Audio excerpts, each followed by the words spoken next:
Assalamualaikum warahmatullahi wabarakatuh. Selamat pagi, siang, dan malam. Di sini saya akan menjelaskan tentang sejarah komputer pada matkul sistem operasi.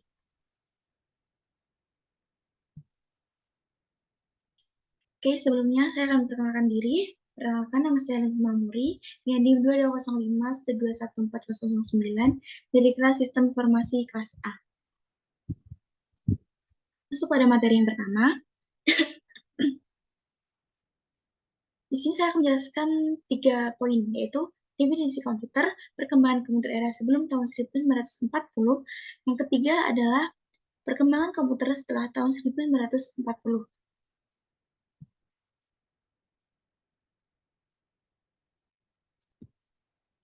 Oke, sebelum itu, saya akan menjelaskan latar belakang dari pembahasan saya kali ini. Teknologi informasi dan komputer pada awal abad ke-21 ini telah menunjukkan perkembangan yang signifikan. Teknologi ini pada prinsipnya adalah untuk melayani kebutuhan informasi secara tepat waktu, tepat guna, dan tepat sasaran. Perkembangan teknologi komputer tidak hanya mencakup teknologi yang digunakan, tapi juga merambah sampai ke metode pengembangan sistem informasi dan konsep-konsep yang merupakan bagian infrastruktur dari suatu sistem dan teknologi informasi. Termasuk pada definisi, definisi komputer adalah alat yang dipakai untuk mengolah data menurut prosedur yang telah dirumuskan. Kata komputer semula dipergunakan untuk menggambarkan orang yang pekerjaannya melakukan perhitungan aritmatika dengan atau tanpa alat bantu.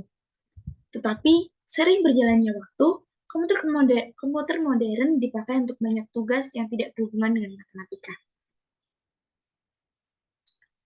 Dalam arti seperti ini, terdapat alat seperti slide rule, jenis kalkulator mekanik mulai dari abacus dan seterusnya, sampai semua komputer elektronik yang kontemporer. Istilah lebih baik yang cocok untuk arti luas seperti komputer adalah untuk mengolah informasi atau sistem pengolah informasi. Selama bertahun-tahun, sudah ada beberapa arti yang berbeda dalam kata komputer, dan beberapa kata yang berbeda tersebut sekarang disebut sebagai komputer. Nah, kata komputer secara umum pernah dipergunakan untuk mendefinisikan orang yang melakukan perhitungan aritmatika. Lalu, saya akan menjelaskan penemu komputer. Baik, ini adalah foto penemu komputer yaitu Charles Babbage. Ia mendesain salah satu mesin hitung pertama yang disebut mesin analitikal. Charles merupakan seorang matematikawan yang mengemukakan gagasan komputer yang dapat diprogram. Pada masa itu, perhitungan yang menggunakan tabel matematika sering mengalami kesalahan. Babbage ingin mengembangkan cara melakukan perhitungan secara mekanik sehingga dapat mengurangi kesalahan perhitungan yang sering dilakukan oleh manusia. Saat itu, ia mendapat inspirasi dari perkembangan mesin hitung yang dikerjakan oleh Wilhelm Schickard, Louis Pascal, dan Gottfried Leibniz. Sejarah komputer diawali ketika penemu Inggris Charles Babbage menyelesaikan prinsip-prinsip pemakaian umum komputer digital seabad penuh sebelum pengembangan besar-besaran mesin hitung elektronik terjadi. Mesin yang dirancangnya yang diberi nama mesin analitis pada pokoknya mampu melaksanakan apa saja yang bisa dilakukan kalkulator modern meski tidak sama cepatnya.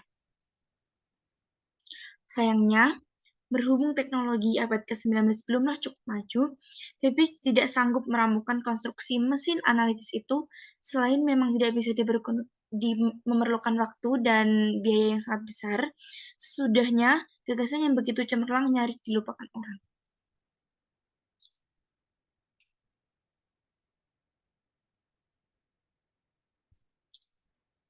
Selanjutnya, next, yaitu perkembangan komputer sebelum era 1940. Saya akan membahas di era ini. Pada perkembangan ini, abacus muncul sekitar 5.000 tahun yang lalu di Asia Kecil dan masih dipakai di beberapa tempat hingga saat ini. Seperti yang saya lihat, alat ini masih digunakan untuk pembelajaran TK maupun di atasnya. Alat ini memungkinkan penggunanya untuk melakukan perhitungan menggunakan biji-bijian dengan cara menggeser-geser. Namun, seiring dengan munculnya pensil dan kertas, terutama di Eropa, abacus kehilangan popularitasnya. Selanjutnya, ada kalkulator pada roda numerik 1. Ditemukan pada tahun 1642 oleh Blaise Pascal untuk membantu ayahnya melakukan perhitungan pajak. Alat ini merupakan alat penghitung bilangan berbasis 10, dan kelemahannya adalah alat ini bersifat terbatas dalam melakukan penjumlahan.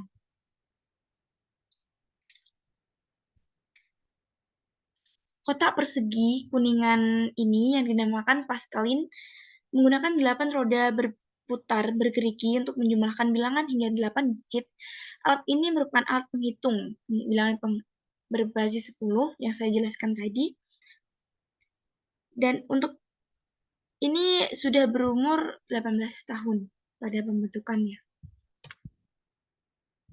Lanjut.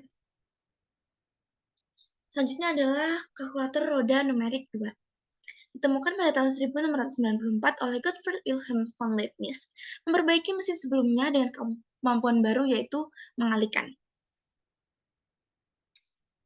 Sama seperti pendahulunya, alat mekanik ini bekerja dengan menggunakan roda-roda jerici dan mempelajari catatan dan gambar-gambar yang dibuat oleh Pascal. Leibniz dapat menyempurnakan alatnya. Selanjutnya ada kalkulator mekanik, ditemukan oleh Charles Xavier Thomas de Colmar, yaitu sebuah mesin yang dapat melakukan 4 fungsi aritmatik dasar. Kalkulator tersebut dapat melakukan penjumlahan, perkalian, pengurangan, dan pembagian. Dengan kemampuannya ini, aritometer banyak dipergunakan hingga masa Perang Dunia Pertama. Bersama-sama dengan Pascal dan Leibniz, Colmar membantu membangun cara komputasi mekanikal.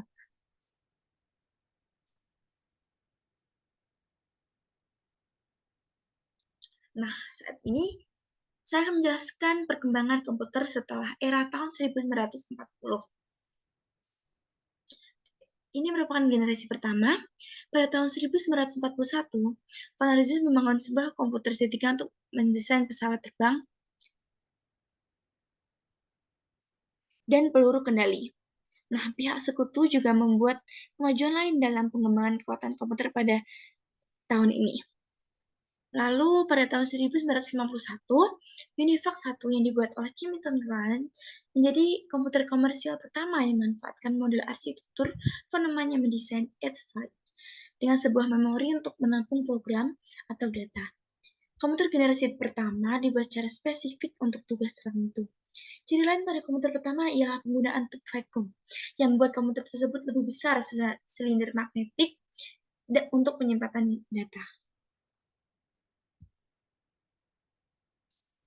Univac 1 bersingkatan dari Universal Automatic Computer 1.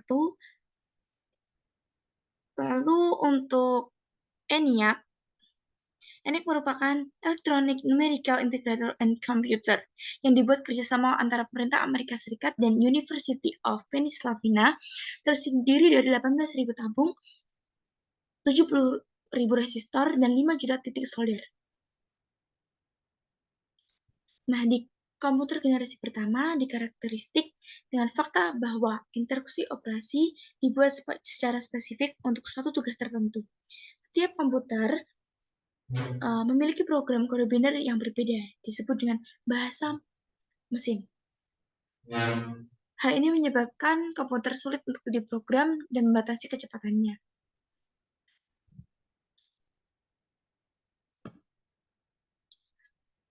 Lanjut pada generasi kedua, pada tahun 1948, penemuan transistor sangat mempengaruhi perkembangan komputer. Transistor menggantikan tube vakum yang ada pada televisi, radio, dan komputer. Akibatnya, ukuran mesin elektrik berkurang drastis. Penemuan lain yang berupa pengembangan memori inti magnetik membantu pengembangan komputer generasi kedua yang lebih kecil, lebih cepat, dan lebih dapat diandalkan. Lebih hemat energi dibanding para pendahulunya.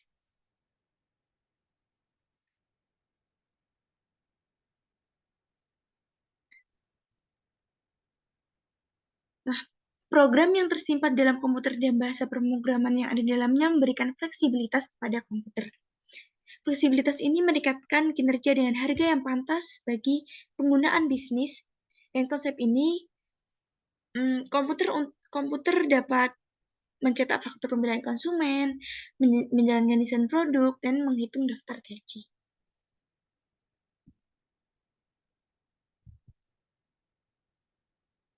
Selanjutnya, sejarah dari masa ke masa. Pada awal tahun 1960-an, mulai bermunculan komputer generasi kedua yang dipergunakan untuk bisnis di universitas dan di pemerintahan. Komputer-komputer generasi kedua sepenuhnya menggunakan transistor. Mereka juga memiliki komponen-komponen yang dapat diasosiasikan dengan komputer pada saat ini, seperti printer, penyimpanan dalam disket, memori, sistem informasi, sistem operasi, dan program. Lalu pada tahun 1965, hampir seluruh bisnis besar menggunakan komputer generasi kedua untuk memproses informasi keuangan. Program yang tersimpan dalam komputer dan bahasa pemrograman yang ada di dalamnya memberikan fleksibilitas pada komputer.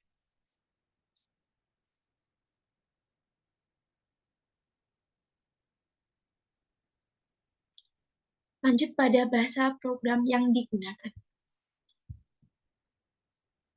Bahasa pemrograman Common Business Oriented Language atau disingkat dengan COBOL dan Formula Translator atau disingkat dengan Fortran mulai umum digunakan.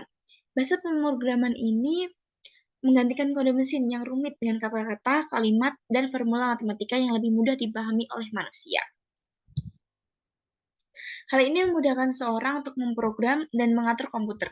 Berbagai macam karir baru memunculkan seperti programmer, analisis, dan ahli sistem komputer. Industri peranti lunak juga mulai bermunculan dan berkembang pada masa komputer generasi kedua ini.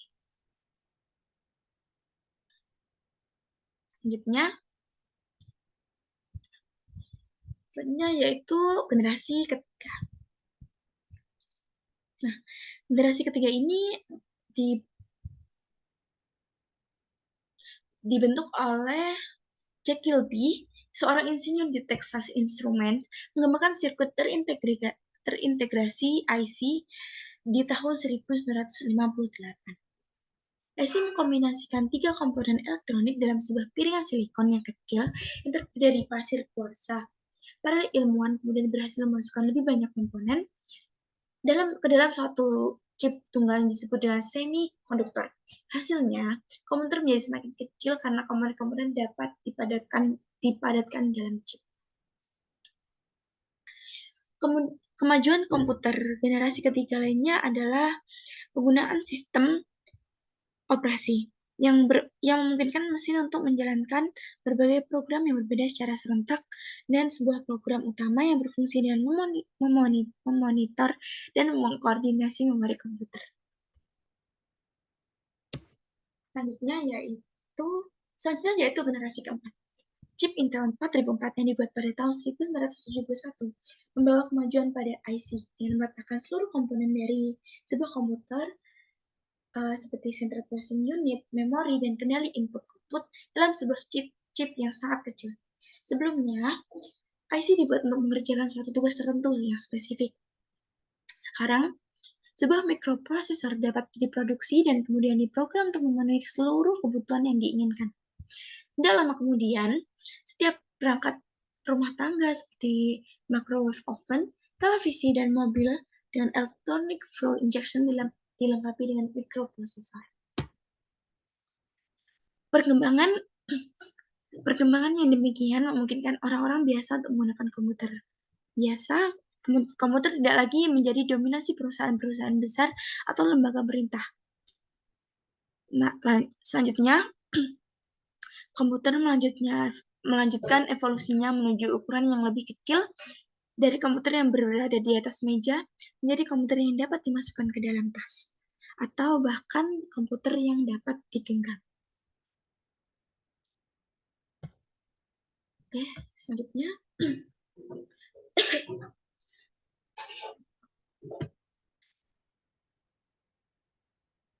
Komputer fiksi HAL 9000 dari novel karya Arthur C. Clarke berjudul 2001.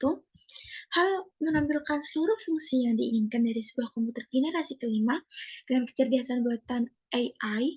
Hal tersebut cukup memiliki nalar untuk melakukan percakapan dengan manusia, menggunakan menggunakan masukan visual dan belajar dari pengalamannya sendiri.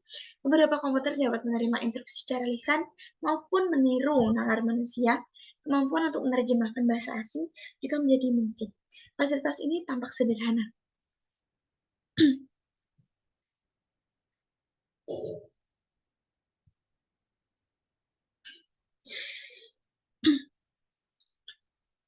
Selanjutnya, sejarah komputer dari masa ke masa. Pada masa sekarang ini, kita mengenal perjalanan IBM kompatibel dengan pemakaian CPU. IBM PC, Pentium, Pentium 2, Pentium 3, Pentium 4, dan serial dari CPU buatan Intel. Juga kita mengenal AMD, K6, Athlon, dan lain sebagainya. Ini semua masuk dalam golongan komputer generasi keempat. Seiring dengan menjamurnya penggunaan komputer di tempat kerja, cara-cara baru untuk menggali potensi terus dikembangkan. Komputer jaringan memungkinkan komputer tunggal untuk membentuk kerjasama elektronik untuk menyelesaikan suatu proses tugas dengan menggunakan perkabelan langsung yang disebut dengan Local Area Network atau LAN. Atau kabel telepon, jaringan ini dapat berkembang menjadi sangat besar.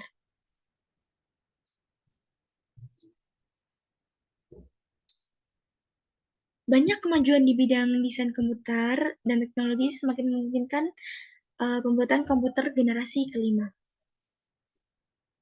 Seperti selanjutnya, ini akan saya bahas. Nah, pada bagian ini saya akan mengambil kesimpulan, yaitu definisi komputer. Komputer adalah alat yang dipakai untuk mengelola data ataupun data yang telah dirumuskan. Kata komputer semula dipergunakan untuk menggambarkan orang yang pekerjaannya melakukan perhitungan aritmatika dengan atau tanpa alat bantu. Tapi arti kata ini kemudian dipindahkan kepada mesin itu sendiri. Asal mulanya, pengolahan informasi hampir eksklusif berhubungan dengan masalah aritmatika. Tapi komputer modern dipakai untuk banyak tugas yang tidak berhubungan dengan matematika. Ada 5 generasi dari awal sampai sekarang. Itu pada generasi pertama, generasi kedua, generasi ketiga, 4, dan kelima. Lalu saran saya untuk teknologi-teknologi ke depannya, untuk kemajuan teknologi komputer, saya harap perkembangan komputer ke depan mampu mengubah pola pikir dan menjadikan masyarakat Indonesia menjadi manusia yang kreatif dan inovatif, serta tumbuhnya kreativitas sehingga menghasilkan suatu karya yang berguna bagi manusia dan orang sekitar. Terima kasih, semoga bermanfaat. Saya Helen Mamuri. Wassalamualaikum warahmatullahi wabarakatuh.